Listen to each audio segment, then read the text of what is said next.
it does seem to be perceived league-wide that the cost for Jimmy Butler has gone down, that they've kind of slashed prices in the aftermath of this last suspension to the point where other teams are kind of getting back in. I really believed, and I said this earlier in the week, that, if you had asked me on Friday or Saturday if Jimmy Butler would still be in Miami, I kind of leaned towards yes, because I just didn't think anyone could meet the asking price. They wanted top-tier young talent, they wanted draft capital, and they wanted no contracts that go beyond 2026.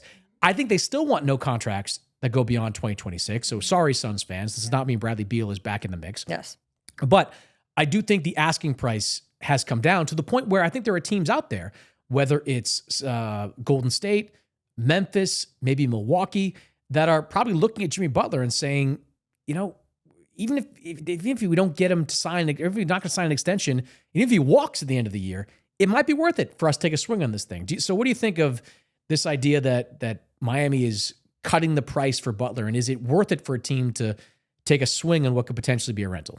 I just think everyone in this situation has to keep in mind what you would be trading for, or what you are trading him for if you're Miami, what you get back for him, because he is not the Jimmy Butler he was when Miami acquired him.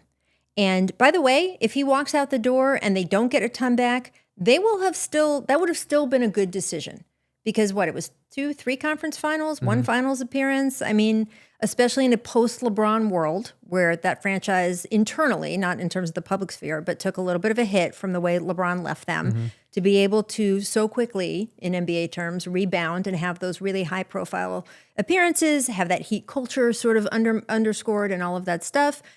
That's a value. So no matter how this ends, if I'm the Heat, I would have still made the decision, 6 years ago or whatever it was.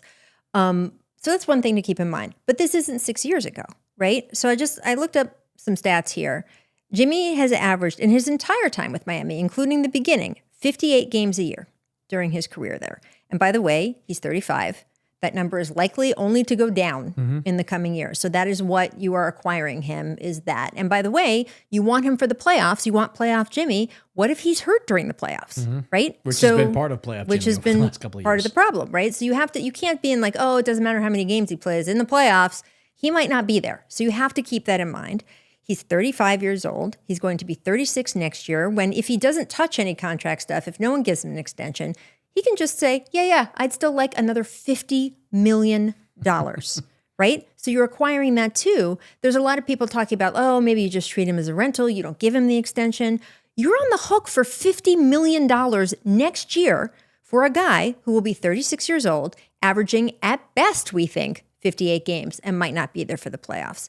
So I think the idea of Jimmy Butler and the well-earned reputation he's built over these years is somehow playing a little bit more in the public sphere as what he's, quote, worth than in general managers' offices around the league, because they know what they'd be trading for. And by the way, add into the fact that he obviously is such a locker room problem if he gets dissatisfied at all, and that he has felt underpaid his entire career, and that this issue with Miami started over money. I mean, that's all it was about, was money at the beginning. And now, of course, it's mushroomed into other things. But this was about money and feeling like he wasn't going to get paid enough. It's still about money. I think if they offered him $113 million right now, but here's the thing. Jimmy has made more than $400 million in his career. That's just crazy. On the court. So I added up all his salary just on the court. And then, of course, endorsements. Maybe even, I don't know if they doubled, but, the coffee, clearly. But, the shoe con, all the stuff, right? Yeah. He's been a very endorsable guy. He's easily at $500 million. Right? Yeah. So I don't know if it's worth blowing up your relationship with your team and also your reputation in the NBA if you've already got that kind of money in the bank. But a guy who would do that, I would be reluctant to trade for, given all of those other factors. And I'm not surprised that a lot of other people are too. And by the way, there was an athletic report that in San Francisco, that's still where they play, the Golden State Warriors, who are sort of, in a lot of people's mind, a fit destination in terms of how he would work on the court, they don't seem interested. And that, a lot of it comes from, Yahoo Sports reported that was partly from Steph and Steve Kerr not thinking that he would be a good fit in the locker room. The culture of the Warriors has been such a key, important part of how that team has run. And I think that Steph and Steve both feel like, great, we'd love to win another title, but only one team wins the title every year. And so what we really want to do is stay competitive, stay this being a joyful, fun place to play basketball. And man, hopefully we can win it one of these future years. They've already got Draymond, who sometimes threatens that.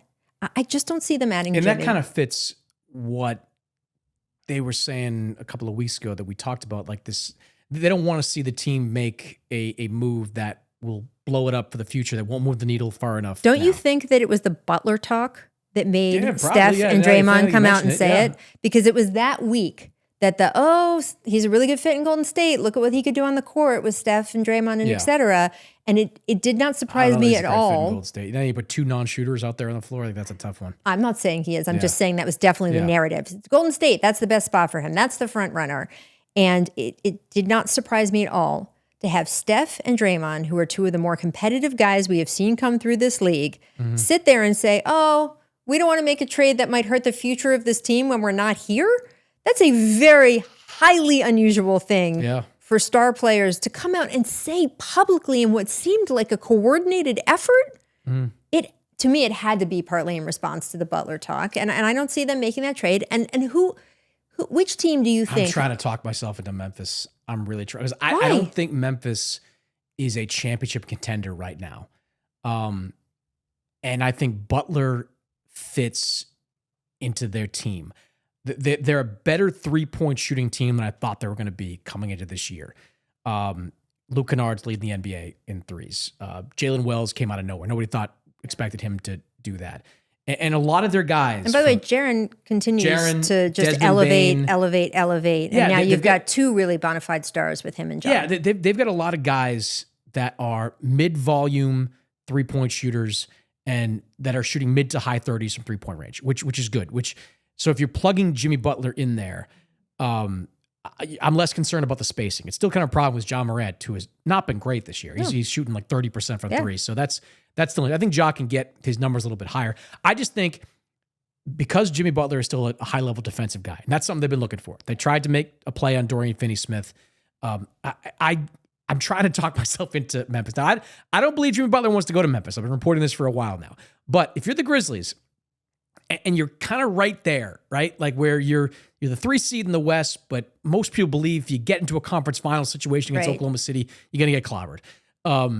Does Jimmy Butler make a difference there? Maybe. And look, maybe I actually am of the opinion that Jimmy might like to play in Memphis. Like maybe he doesn't want to live in Tennessee. Maybe he'd rather live in Southern California or Phoenix or wherever. But like he might like the situation. And if he does, I don't think the Grizzlies would mind giving him like 1 extra year on the contract. Maybe not 2, but like 1 more year to kind of continue to build this contender around Jaren Jackson. You look at me like I'm crazy. You're not buying it. I'm not buying it because I'm not sure I'm buying it for any team. Yes, Memphis has been more in the discussion lately, and I think everything you're saying is true. But to me, it is not just about the cost of what you'd have to give up to get him, and maybe the price tag has gone down, et cetera. It is what you are risking of your current number 3 seeded team with a core of players you just rattled off are good, what you are risking if you get him.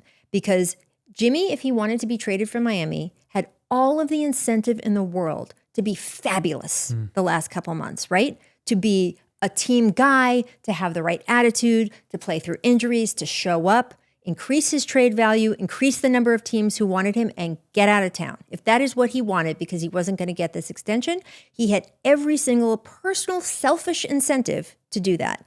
Instead, not only has it been such a problem for management, I talked to guys in that locker room, and to say they have had it is an understatement because he has disrespected them so much. The way he's been in and out of, last minute I'm not playing, the way he's been acting toward people in their locker room, and I mean staff or other people like that. And then the stunt with making them wait hours on the tarmac to even show up. Do you think that, again, I haven't spoken to Bam Adebayo about this, so I am speculating. I want to make this clear. But if you are Bam Adebayo, who is of this level of a player that he is, and some guy on your team who isn't even contributing right now makes you wait for hours on the tarmac, how do you feel about that? Wow. And by the way, he could cost you $50 million. Forget the extension. He could cost you $50 million next season to play 50, 55 games and maybe not be there for the playoffs. And maybe decide So what, like, let me he's just, taking the money, but he's going to be a malcontent there too. but like, so, we started this with, I guess, the premise I was making that the, TJ Maxx slashing of prices there has made him more appealing. It doesn't sound like you think that's No. like, if it's not Golden State, if it's not Memphis, if it can't be Phoenix unless we get real creative and something that I don't think is going to happens, which is like Bradley Beal saying, like, I'll go play for Chicago, for example. Like, what is he? Do you think February 7th he's still on the Miami Heat roster? Here's what I think. There have historically been a handful of teams who we feel have suspect front offices who make rash and sort of ill-informed decisions, right? I would say that Phoenix getting themselves into this situation was top of the list. Yeah. Not what one would do. We just talked about Sacramento, who has a history of rash and odd decisions. So there are a couple franchises around the NBA, and I'm not pointing to those two in particular in this case, but I'm just saying there's always a few, right, who would take sort of a risk you shouldn't take, who are doing something to stir up the pot and get something going without really looking at what they are going to get when that guy gets there. Yeah. So there's always someone out there. I don't know who it but is. If I'm if it's not if Memphis, I I'm don't know. 27 of the teams in the league who at this point, I mean, the NBA has progressed that there are less of those franchises. There are fewer of those franchises that are run by the seat of their pants. There are 25, 27 teams in the league that aren't like that.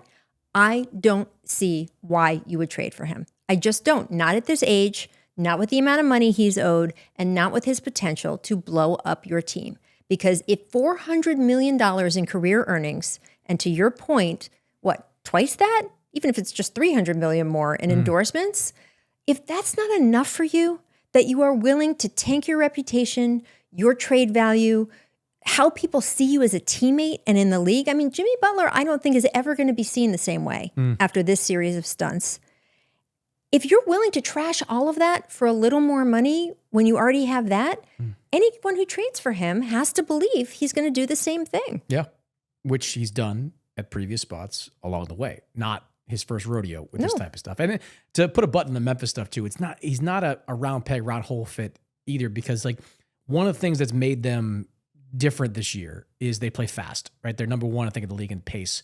They were middle of the pack last year. Like Jimmy Butler doesn't help that. Like he's not speeding the game up for this team. So I don't know. I mean, I guess you're kind of talking me into the idea that he could still be on the Heat roster come February 7th, which creates a whole different world of problems. Like, what do you do with them then? Well, can I ask you, I know we need to move on because God knows, but I do want to ask you a question since you are much more front office savvy than I am.